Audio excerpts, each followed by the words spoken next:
जय हिंद दोस्तों, मैं Amit Arya PCS maker YouTube channel में आपका स्वागत करता हूं।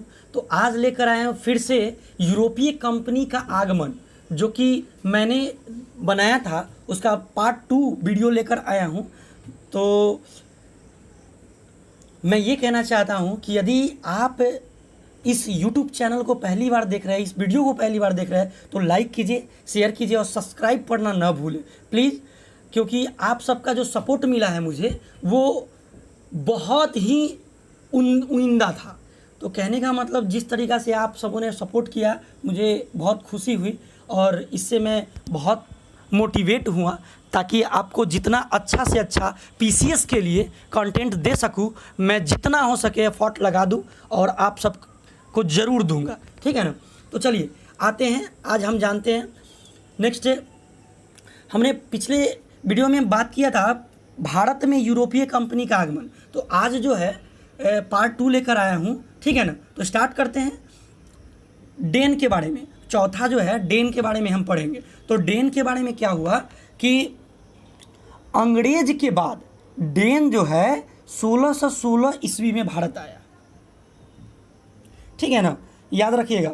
डेन जो है अंग्रेज के बाद 1616 ईस्वी में भारत आया। ठीक, उसके बाद देखते हैं 1620 ईस्वी में पहली फैक्ट्री त्रावणकोर यानी कि तंजौर में क्या किया, तंजौर में अपना स्थापित किए। ठीक है, आगे चलते हैं। डेन के लोगों ने अपनी दूसरी फैक्ट्री जो है 1676 ईस्वी में सेरामपुर यानी कि बंगाल में स्थापित किया था। बहुत इंपॉर्टेंट क्वेश्चन है, इसको ध्यान दीजिएगा। ठीक है, सेरामपुर में, जो कि सेरामपुर कहाँ है वर्तमान में, बंगाल में। चलिए आगे चलते हैं। 1745 ईस्वी में 1745 ईस्वी में डेन के लोगों ने अपनी सभी फैक्ट्री को बेचकर, ठीक है, उसके बाद क्या किया, भारत को छोड़कर चले गए। तो देखिए यहाँ पे ज़्यादा कुछ डेन के बारे में पढ़ना है नहीं, ठीक ना, क्योंकि डेन से ज़्यादा क्वेश्चन पूछा जाता भी नहीं है पीसीएस में। अगर कभी पूछ दे तो मैं आपको एक हॉट टिप्स करके नेक्स्ट वीडियो में जो लाऊंगा, उससे मुझे नहीं लगता है कि एक भी क्वेश्चन बाहर एग्जाम में पूछा जाएगा। ठीक है, तो चलिए स्टार्ट करते हैं। आगे वो नेक्स्ट वीडियो आएगा तो हम देख लेंगे। ठीक, तो आगे चलते हैं हम फ्रांसीसी के बारे में। 5वां है आपका फ्रांसीसी। फ्रांसीसी के बारे में जानते हैं। तो देखिए लुई 14वां, लुई 14 यानी कि लुई 14वां के मंत्री कोलवर्ट ने, ध्यान रखिएगा, लुई 14 के मंत्री को कोलवर्ट ने 1664 ईस्वी में फ्रेंच ईस्ट इंडिया कंपनी की स्थापना की। बहुत इंपॉर्टेंट है, इसका नाम कंपनी देश इन देशे ओरिएंटलेस रखा गया। ठीक है ना, ध्यान रखिएगा। यह कंपनी यह कंपनी, ध्यान से सुनिएगा, यह कंपनी संसाधनों पर निर्भर थी, यानी कि राज्यों पर निर्भर थी ना। राज्य से जो कंपनी में जो पैसा आता था उस पर डिपेंड रहता था। ठीक है ना, आगे चलते हैं। 1667 ईस्वी में फ्रांसिसो ने, यानी कि एक व्यक्ति है जिसका नाम है फ्रांसिस कैरो, ठीक है, उसी के नेतृत्व में एक दल भारत के लिए रवाना हुआ। ठीक, रवाना हो गया। उसके बाद क्या हुआ कि फ्रांसीसियों ने अपना पहला व्यापारी कारखाना जो 1668 ईस्वी में सूरत में स्थापित किया। कहाँ स्थापित किया फ्रांसीसियों ने? सूरत में पहला व्यापारिक कारखाना 1668 ईस्वी में स्थापित किया। इसका नेतृत्व कौन कर रहे थे? तो फ्रांसिस कैरो ने। ठीक है ना, फ्रांसिस कैरो ने इसका नेतृत्व भी कर रहे थे। नेक्स्ट चलते हैं। फ्रांसीसियों ने दूसरा फैक्ट्री कहाँ लगवाया? मुसुलिमपट्टनम में। ठीक है ना। चलिए नेक्स्ट है, ध्यान देते हैं। 1673 ईस्वी में फ्रांसिस मार्टिन ने एक सूबेदार, ठीक है ना, ये सूबेदार जो था वो बालीकोंडानपुर के रहने वाला था, शेर खान लोडी से क्या किया, पांडुचेरी गांव प्राप्त किया, जो बाद में पांडुचेरी के नाम से जानता है। मतलब पुडुचेरी गांव को प्राप्त किया, जो कि बाद में पांडिचेरी के नाम से जाना जाता है। लेकिन बात ऐसा है, ध्यान से समझिएगा, कि पांडिचेरी में फ्रांसिसियो मार्टिन ने फोर्ट लुई का निर्माण करवाया। ये क्वेश्चन एग्जाम में पूछा जाता है। फ्रांसीसी मार्टिन ने फोर्ट लुई का निर्माण करवाया। ठीक है, आगे चलते हैं। आगे है कि 1674 ईस्वी में बंगाल के सूबेदार शाइस्ता खां ने एक स्थल फ्रांसीसियों को प्रदान किया, जहां फ्रांसीसियों ने 1690 ईस्वी से 1692 ईस्वी में फ्रांसीसियों, ध्यान से समझिएगा,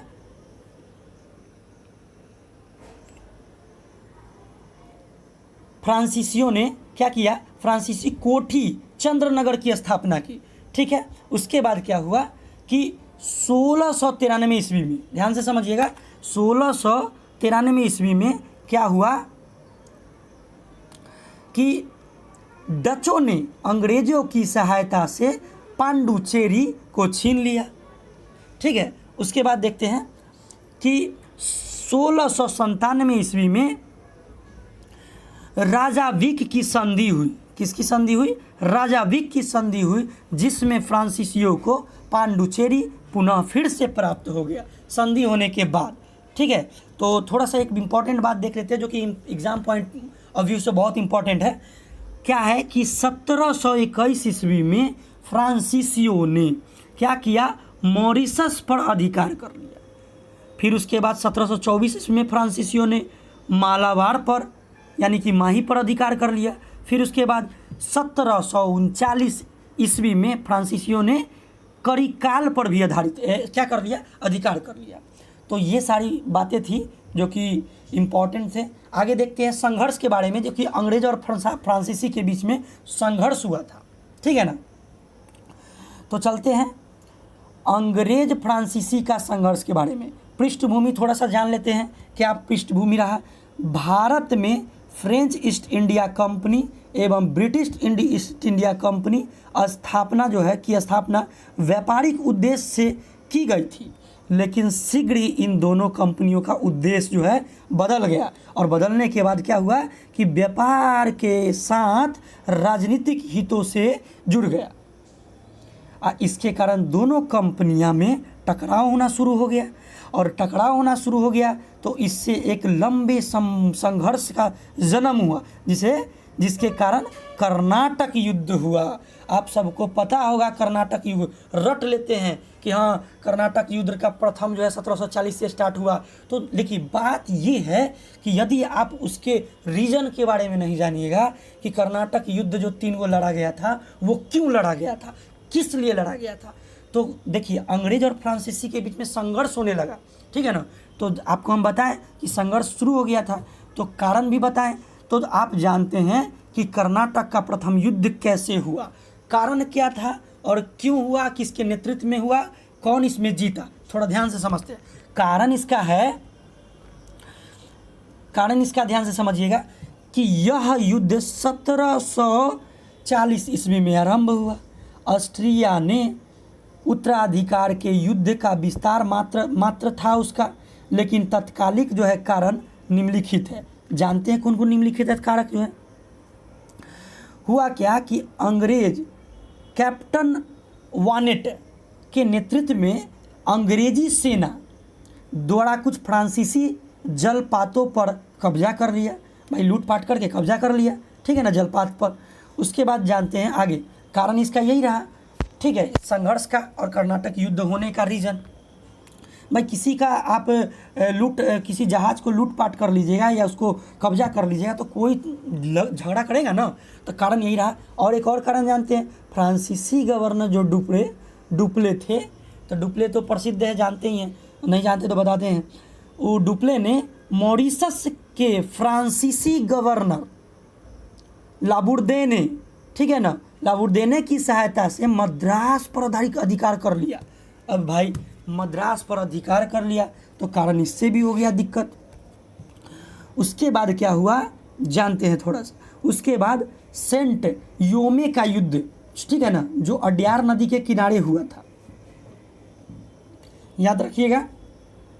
इसमें क्या हुआ कि यह फ्रांसीसी सेना एवं कर्नाटक के नवाब कौन है, अनवर उद्दीन के बीच लड़ा गया। ध्यान रखिएगा, सेंट योमे का युद्ध जो है किसके किसके बीच लड़ा गया, तो एक फ्रांसीसी सेना, ठीक है, एवं कर्नाटक के नवाब जो था अनवरुद्दीन के बीच लड़ा गया। ठीक है, आगे देखते हैं। इस युद्ध में फ्रांसीसी सेना का नेतृत्व कैप्टन पैराडाइज ने किया। ठीक है, उसके बाद क्या हुआ, जिसमें फ्रांसीसी सेना की विजय हो गई। समझ रहे हैं ना, फ्रांसीसी जीत गए। उसके बाद युद्ध की समाप्ति। भाई युद्ध की समाप्ति होने का कारण है, देखते हैं। युद्ध की समाप्ति के पीछे रीजन है कि यूरोप में ऑस्ट्रिया के उत्तराधिकारी युद्ध की समाप्ति ए ला शापल यानी कि एक्स ला शापल की संधि हुई। ए ला शापेल की संधि जो है 1748 ईस्वी में हुआ, और इसका प्रभाव जो है स्वरूप भारत में युद्ध क्या हो गया, समाप्त हो गया। ठीक है ना। तो चलिए आप अब जानते हैं इसका परिणाम के बारे में कि इसका क्या रिजल्ट निकल के आया। तो परिणाम ये रहा कि दोनों दल बराबर रहे, न कोई हारा और न ही जीता। ठीक है, थोड़ा दोनों में टकराव था, लेकिन संधि जो है, संधि होने के कारण दोनों बराबर रहे, लेकिन थोड़ा सा फ्रांसीसी जो था वो श्रेष्ठ रहे। ठीक है, उसके बाद क्या हुआ कि मद्रास पुनः अंग्रेज से को प्राप्त हो गया। उसके बाद डुप्ले की ख्याति में वृद्धि होने लगी। तो थोड़ा कहीं ना कहीं डुप्ले का बहुत बड़ा राजनीतिक था। तो चलिए, पहला कर्नाटक युद्ध समझ गए, अब दूसरा कर्नाटक युद्ध के बारे में जानते हैं। कारण क्या था, तो कारण डुप्ले था, तो डुप्ले की राजनीतिक महत्वाकांक्षा था। ठीक है, उसके बाद कर्नाटक के नवाब के पद के लिए संघर्ष जो है मुख्य कारण रहा। कर्नाटक के नवाब बार बार सोचते थे कि भाई डुप्ले है, इधर कर्नाटक के नवाब जो है वो दोनों के बीच में संघर्ष होते रहा, तो दिक्कत हो गया। ठीक है, कि भाई हम बनेंगे सूबेदार, तो हम बनेंगे, तो बाद में दक्कन के सूबेदार का पद जो है ये भी इसके बीच बड़ा कांटा रहा, ताकि इसी पर लड़ाई हो रहा था कि मेरा ये राजनीतिक तौर तरीका होगा। तो यही सब बहुत सारी बातें हैं। थोड़ा जानते हैं अंग्रेज एवं फ्रांसीसी का समर्थन किस तरीका से हुआ। तो कर्नाटक के नवाब के लिए अगर बात किया जाए तो फ्रांसीसी के नेतृत्व में अगर समर्थन मिला तो चांद साहब का। ठीक है, अंग्रेज को किसने मिला, तो अनवरुद्दीन को मिला। तो ये कर्नाटक के नवाब के लिए जो समर्थन था वो देखते हैं। दक्कन के सूबेदार के लिए क्या हुआ, तो दक्कन के फ्रांसीसी जो थे वो मुजफ्फर जंग का सपोर्ट मिला। उसके बाद अंग्रेज़ जो है नासिर जंग को सपोर्ट मिला। तो ये सब बातें सारे थे जो ध्यान देंगे। ठीक है ना। थोड़ा ये भी इम्पोर्टेंट ध्यान रखेंगे घटनाक्रम के बारे में कि अम्बुर का युद्ध जो हुआ तो वो सबसे पहला कि 1749 में हुआ, अगस्त 1749 में। एग्जाम में पूछता भी है क्वेश्चन। ठीक है ना, जिसमें क्या हुआ कि मुजफ्फर जंग, चंदा साहेब और फ्रांसीसी सेना जो संयुक्त रूप से अनवरुद्दीन को हरा दिया और मार डाला। तो कारण था अम्बर युद्ध का होने का कारण कि क्या, क्योंकि मुजफ्फर जंग, चंदा साहिब और फ्रांसीसी सेना आपस में मिल गए और अकेला जो था अनवरुद्दीन उसको मारकर हरा दिया और मार डाला। ठीक है ना।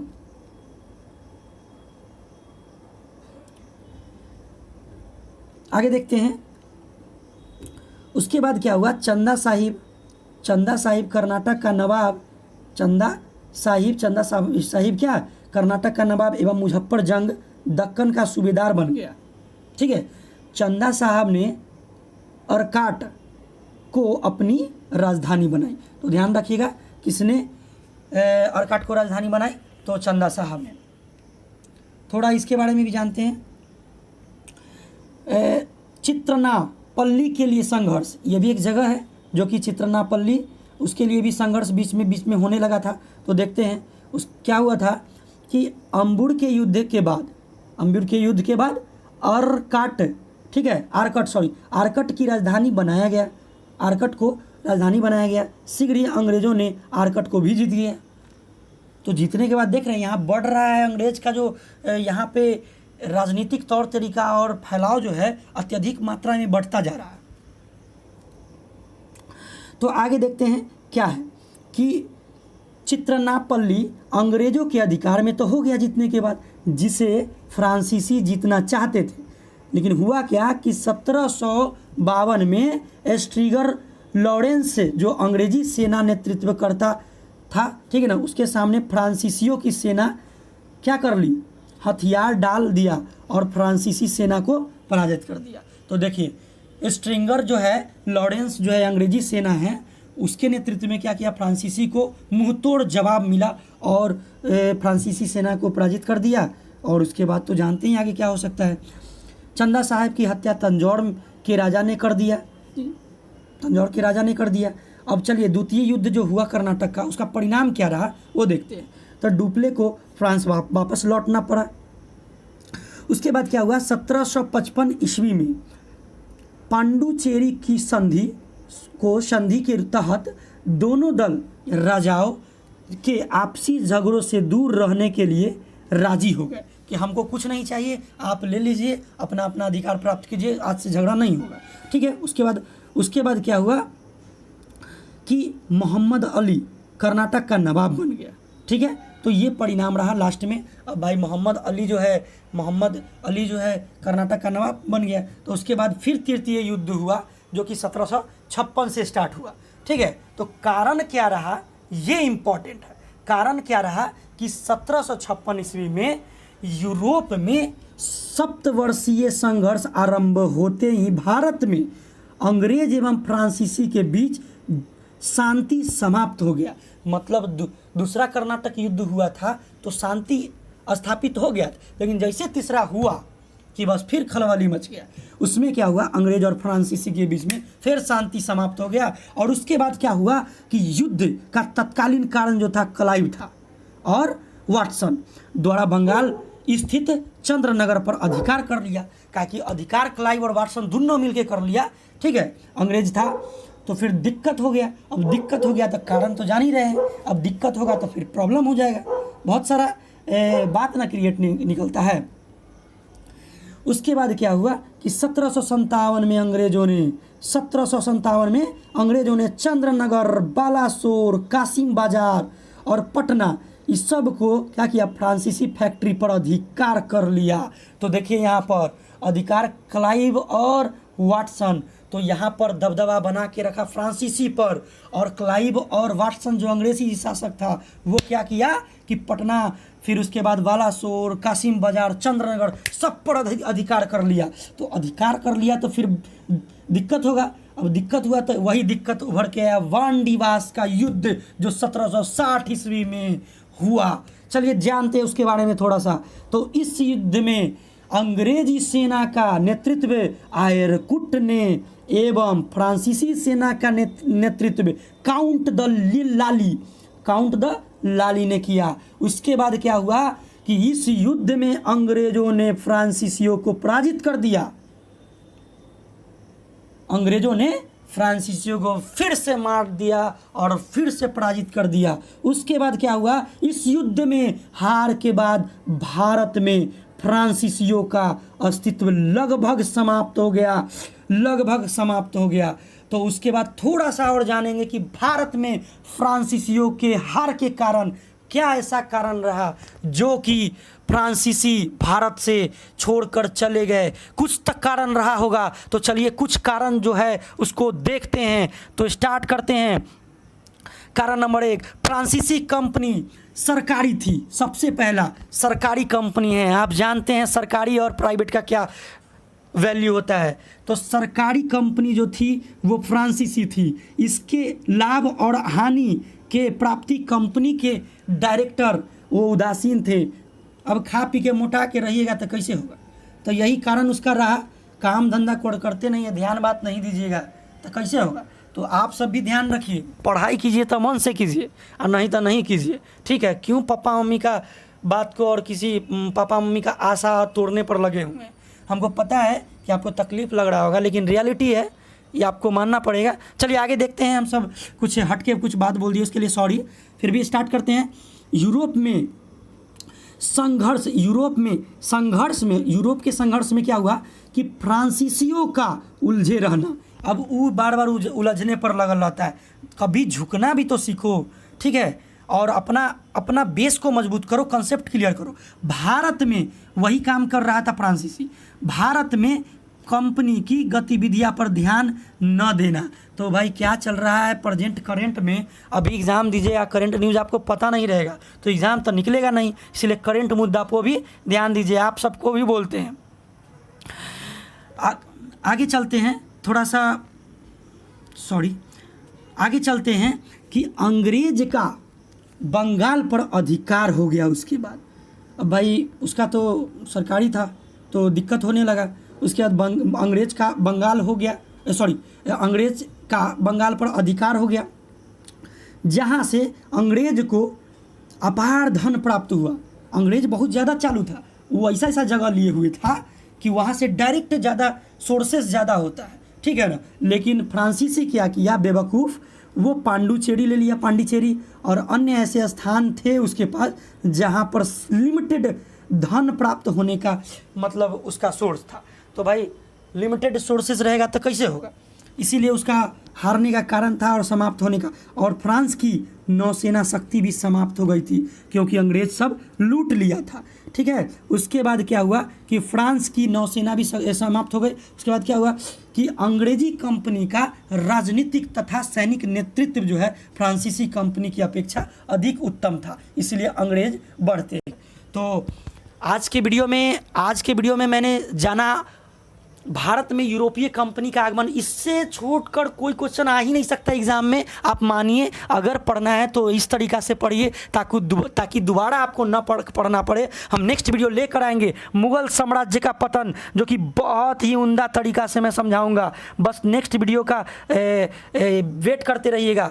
बस इतना मैं कहूँगा कि थोड़ा बनाने में वीडियो थोड़ा समय लगता है, नोट्स वगैरह लिखने में। आप सबके लिए इतना अच्छा नोट्स तैयार करता हूं जो कि YouTube पर पहली बार आपको इससे अच्छा कंटेंट, ऐसे भी इससे अच्छा कंटेंट नहीं दे पाएगा। आप लिख कर देख लीजिए, चाहे कोई भी बोर्ड हो, इससे अच्छा नहीं मिलेगा आपको, ठीक है ना। अगर वीडियो अच्छा लगा तो आप प्लीज़ लाइक कीजिए, शेयर कीजिए और सब्सक्राइब ज़रूर कीजिए। यदि आपका सपोर्ट मिलेगा ना, आग लगा देंगे, चाहे जो हो जाए। एकदम PCS क्रैक होगा तो होगा, चाहे PCS का कोई भी एग्ज़ाम दीजिए, स्टेट PCS का, उसके बाद बिहार दरोगा जो कोई कुछ भी हो। हम फिर नेक्स्ट वीडियो जो लाएंगे, जो भारत में यूरोपीय कंपनी का आगमन जो हुआ था अभी तक का 40 क्वेश्चन लाएंगे इस तरीका का, जो कि 65th में, 64th में, 63rd में, वो सब में भी पूछा गया क्वेश्चन होगा। लेकिन ध्यान रखिएगा ये क्वेश्चन बेहतरीन होगा, ये नहीं कि प्रीवियस उठा के ले लिए, ऐसा नहीं हम करेंगे। प्रीवियस ईयर का क्वेश्चन उठा के हम रखेंगे नहीं, बस इतना ध्यान रखिए कि हम सब मिक्स करेंगे, वही क्वेश्चन पूछेंगे, वही क्वेश्चन का बनाया जाएगा कि ताकि मतलब PCS लेवल का हो, लगे कि वाकई में आज पढ़े हैं तो उसका ऑब्जेक्टिव पढ़े तो आज मेरा पढ़ा हुआ सफल रहा, ठीक है ना। तो जय हिंद दोस्तों।